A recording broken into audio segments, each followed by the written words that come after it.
the 11th sign, or the thing that we expect to see in the life of a Christian, is the more that you grow in a love for God, the more we should expect that you would have a greater longing to know God more and to walk with God more faithfully.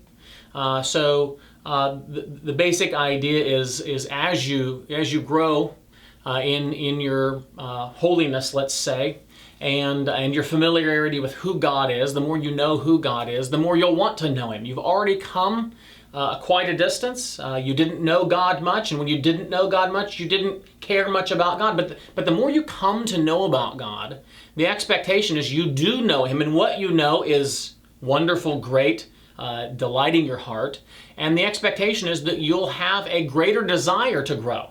The more that you have grown.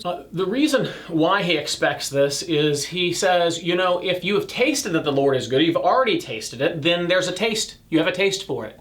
And since you've already tasted that He's good, the more we would expect that you would hunger and thirst after Him.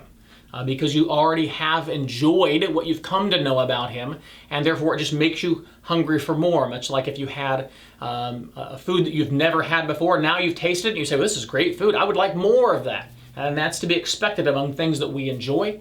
And in this same way, the expectation is you've come to enjoy, you've tasted the goodness of the Lord, and now you have a greater longing for Him. So he points to a number of verses, but one of the examples is Jesus in John 4, where He says, my meat, or what I hunger for, is to do the will of my Father. And so here he believes we have good evidence that those who know the Lord and walk with the Lord, they desire to know God more and to walk in holiness. And as a matter of fact, he thinks this is one of the main marks of a true saint. A true saint is one who inwardly wants to be holy and outwardly wants to practice holiness. And the more that you make an advancement in that area, the more there would be an appetite for that, and the more you're able to advance in the pursuit of holiness and that appetite for holiness.